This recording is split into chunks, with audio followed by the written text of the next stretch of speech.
Yeah, me, Pete and Bradders actually had tickets for the opening games. England versus Panama and then Tunisia. So we were told by the British government, nonetheless, and all the British publications, not to travel to Russia because you English are going to be targeted and you're going to... Earlier on in the year, there'd been like the political tensions after the Salisbury poisoning. There were threats made directly to England fans from Russian ultras following the trouble that was at Euro 2016 2 years before. We decided that 5,000 miles was a long way to go to get your head kicked in. You know, raped and killed and slaughtered, and they'll burn your house down and murder your family, and that wasn't the case at all.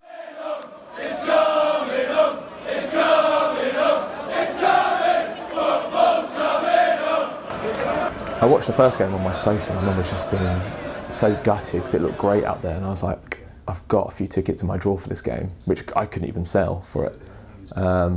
But yeah, I think we made up for it later on. I was surprised at how well the American workplace fared with it. They had all the games on.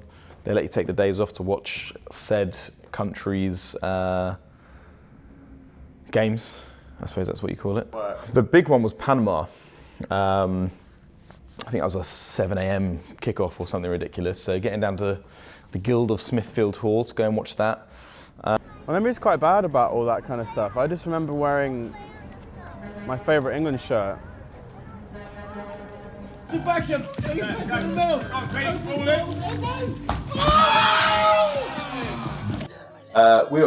actually in Mexico for the round of 16 against Colombia. Starting to remember now. I remember watching the Colombia game amongst a buttload of Colombians. Only England fans, absolutely surrounded by Colombia fans, in the middle of the day in this like disgusting old Mexican taqueria or something. Went down to penalties, and I think it actually went past the 5 penalties, and it was sudden death penalties. Oh my goodness, I've never seen such excitement. You know, I've seen England lose a lot of penalty shootouts in my time. And honestly, never has my heart been pounding so much in that penalty shootout. So, when Pickford made that strong-handed save, and then Dyer slotted away. Oh my goodness, we erupted. Could not believe it, and naturally, all the Colombian fans were not so pleased. Absolutely all around us, but nevertheless, we escaped with our lives. Yeah, what else happened until then? I think that was about it, really.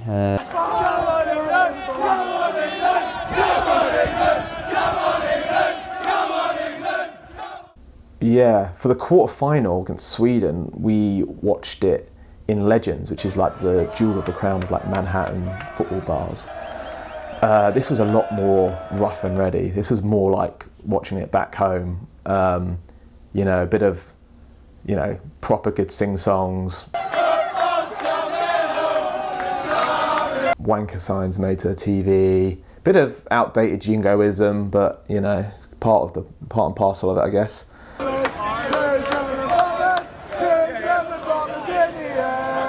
We were buzzing. After the Sweden game, we then actually all went up to my roof and had a bit of a party and drunk beers and had pizza and just, you know, dreamt about what could be. Simon booked tickets to London for the final just in case England got there. And I was like, bloody hell, you're optimistic, mate. From World Cup month, so like you say, just after Mexico, I returned to New York and I left straight away again to go to Nashville on another trip with Cooper and Juan. Us three were, you know, very, very badly behaved when we got together. This was during the quarterfinals when England had Sweden, I believe. So I remember watching that match in a bar, naturally, at stupid o'clock in the morning for some reason. I think it was like 8 a.m. or something in an Arsenal bar in Nashville. And just after England beat Sweden, I get on the phone to Rob and say, right, we're going to Russia. It was a Sunday night. Bradders is, you know, on the blower. The next match is against Croatia. Obviously, the regret we had of not going to the earlier games, I've just jumped out of bed and went, right, let's do it. Get on the flights, let's book some tickets, we have to do it. And I looked for the next flight back to New York, which was the following morning, and the next flight out to Moscow was that evening. So Rob, bless him, running around, sorting out visas and tickets and hotels. Meanwhile, I was sat in the bar in Nashville. Rob, actually, I remember this. Rob phoned me and said he needed a picture of me for my visa, and obviously there was no, I didn't have a passport photo on me. So I went around to a bar, tried to take a selfie against a white background. Nope, no good, too dark. So I went outside and I lay on the pavement and said, nope, no good. The background must be white. So I found a white car and lay on the hood and took a picture. Still no good. So we are really at our wits' end now, because I think at this point we booked the tickets and we'd booked our flights. So we were going. It's just whether we could get into the country or not. Luckily, Rob had the bright idea to pull my picture off of LinkedIn. So I probably had the most professional-looking FIFA ID in all of Russia. That night, Cooper gets himself arrested. God knows how. He still won't tell us. I get a call from Mrs. Cooper at 5 a.m. and she follows up. Oh, he's in jail. Could you go and bail him out, please? I said, oh, Rach, I've got to go to the airport. Russia is on the way. She said, please, Brad, just go and get Cooper out of jail. So Juan and I took a trip down to the county sheriff's office to bail our good buddy out of prison for his whatever he did. So I went off on my merry way, off to the airport, back to New York, to meet up with Rob. Still dirty clothes from Nashville, I believe. I don't think I even had any clean clothes to go to Russia with.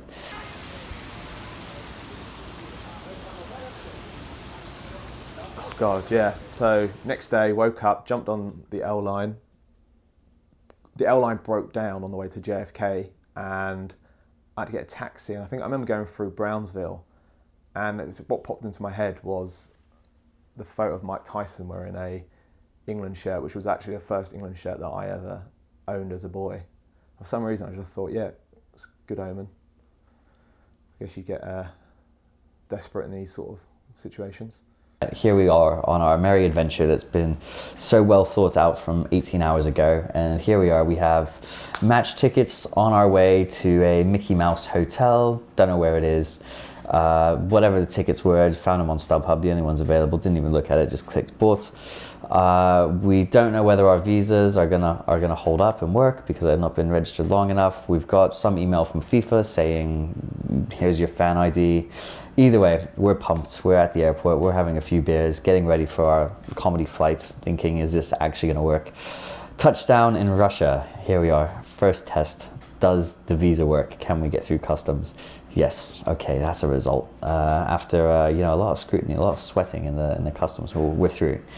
Next, head towards Moscow. Can't figure out the subway system. Decided to get on the Green Line. I think it was the Green Line. Don't have any money or anything because naturally we are not prepared. So get on the train or the subway or whatever it was, headed towards Moscow. Showing our hotel to people, no one knows where it is. Whatever, we get to Moscow city center, we get some money out of the cash point. Now on to find where this ridiculous hotel is, in the hope that there is a package there that has been sent express mail from someone we don't know in the last 24 hours.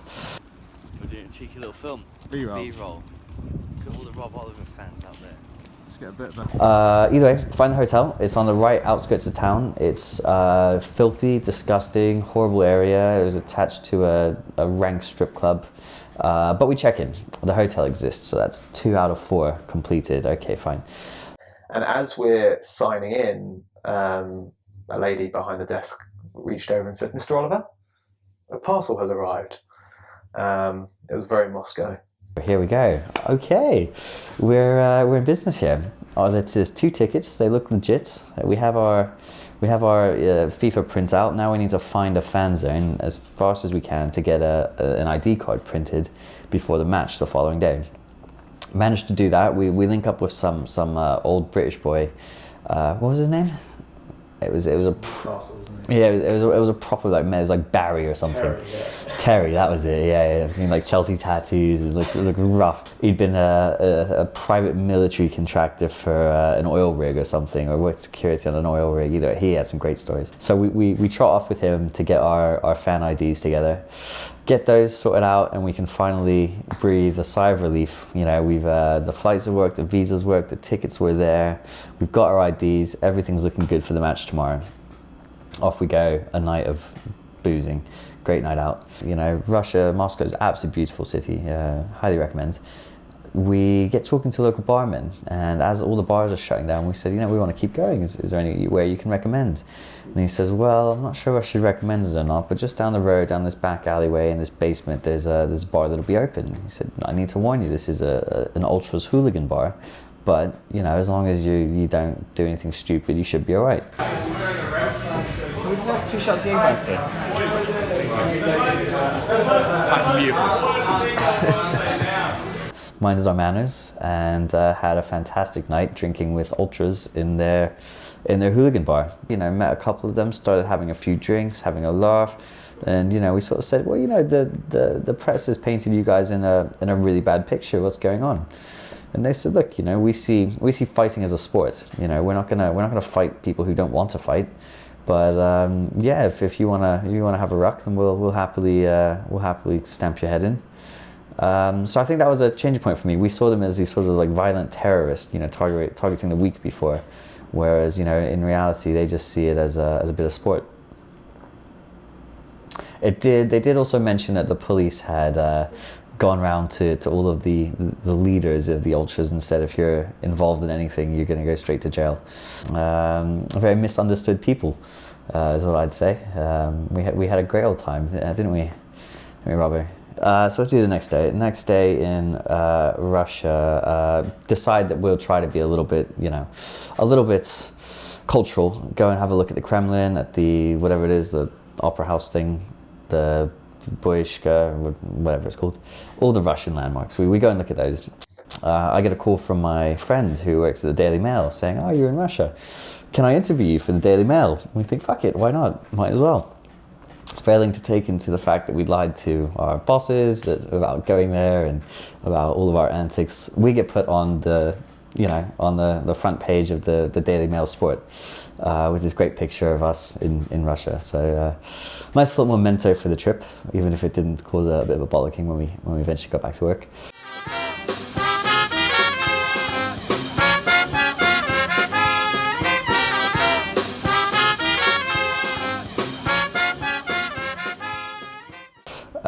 Then that night we go to the match, walk into the stadium.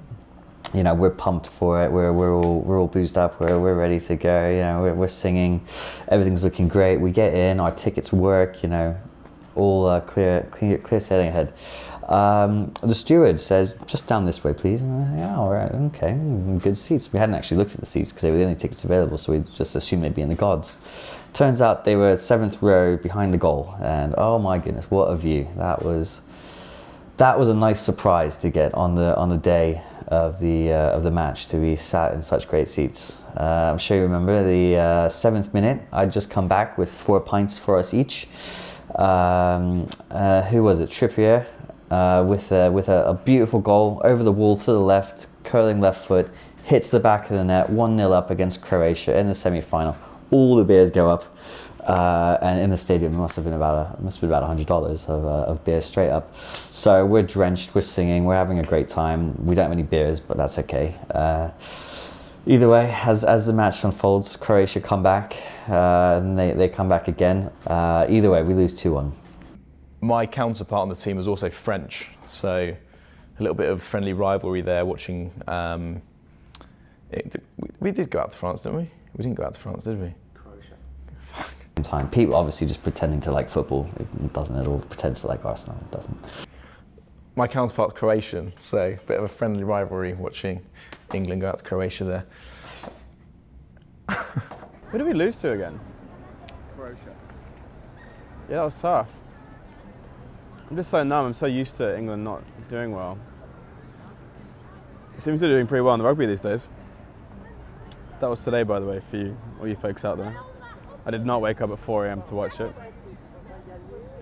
But that times like that makes me wish like I was still at home, you know? Watching rugby with my family, up in Suffolk, all my cousins. What do you think about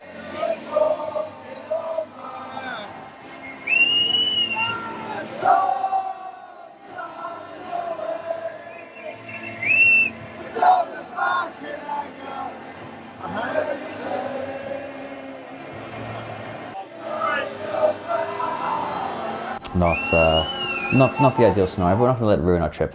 So we go off into town, back into Red Square, trying to have a party with some Croatians, just have a good time. Another couple of days pass by. I think Rob loses his passport or his visa or something that he needed, so he has to go to the police station to get some pass or whatever. We've decided, yeah, Russia's been great. We've had enough fun, enough of our month of reckless traveling. Let's go home. No, we don't want to give it easy. We've had a laugh, all right? We've had a laugh. That's all there We've is checked to it. we've checked with our accountants and we've had a laugh. We've had a laugh.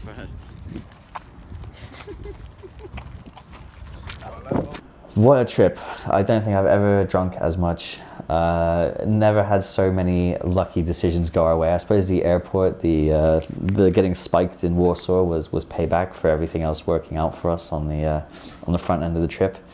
Come back to a bunch of friends saying, "Oh, I saw you in the Daily Mail, you absolute joker," and I suppose they were right.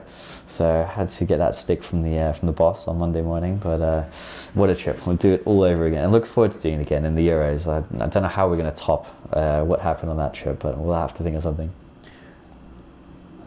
I actually ended the World Cup how I started it, watching the final on my sofa in East Village. Yeah, came full circle via Tulum, Nashville and Moscow.